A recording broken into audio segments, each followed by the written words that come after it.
وہ حضرت جعفر رضی اللہ تعالیٰ عنہ فرماتے میں ایک باغ میں گیا، حضرت عبداللہ بن جعفر کہتے ہیں رضی اللہ تعالیٰ عنہ، ایک باغ میں گیا تو ایک غلام کی روٹی آئی، 3 روٹیاں کھانے میں آئیں، کہتے ہیں وہ بھی کھانا کھانے ہی لگا تھا کہ میں نے دیکھا ایک کتا آ گیا، اس نے پہلی روٹی کتے کو ڈالی، تو کہتے ہیں کتا نے روٹی فٹافٹ کھا لی، اور پھر اس نے دیکھا زبان لائی تو اس نے دوسری بھی ڈال دی، کہتے ہیں وہ پھر اس نے کتے نے کھا لی، پھر زبان باہر نکالنے لگا، اس نے تیسری بھی ڈال دی۔ اب کتے نے پیٹ بھر کے کھایا، دم ہلائی، کتا نکل گیا، کہتے ہیں میں آگے بڑھ گیا، میں نے اس غلام سے کہا کتنی روٹیاں آئی تھی؟ کہنے لگا جی 3 ہی تھی۔ یہ سار ہے، 3 ہی تھی تو تینوں دے دی۔ تو کہتے ہیں وہ غلام، اس کے ہاتھ میں سامان ہے مزدوری کا، سمجھ لے کئی پکڑی ہے، کدال پکڑا ہے، کام کر رہا ہے، پکڑ کے کہنے لگا جناب یہاں کتے میں نے روٹین میں نہیں دیکھے، کہیں سے بھوکا بیچارہ دور سے آیا ہے،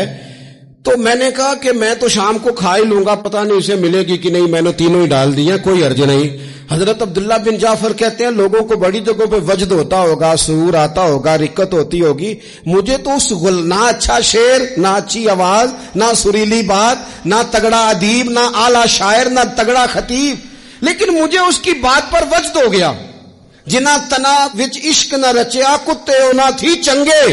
او مالک دے کر راکھی کر دے، صابر بھوکے ننگے۔ فرماتے ہیں کہ میں نے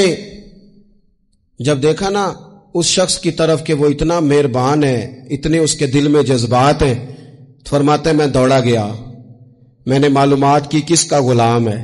مجھے پتا چلا کہ فلاں کا غلام ہے۔ کہتے ہیں میں نے وہ غلام بھی خریدا، اور جس باغ میں وہ مزدوری کرتا تھا وہ باغ بھی خریدا،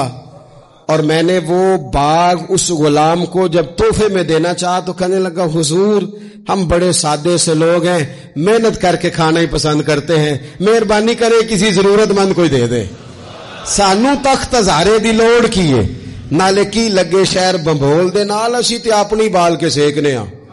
سانو کی لگے کسی اور دے نال۔ تو ان لوگوں کے جو جذبات کے، غرباء کے، دینے کے، یہ بھی بڑے قابل ستائش ہیں۔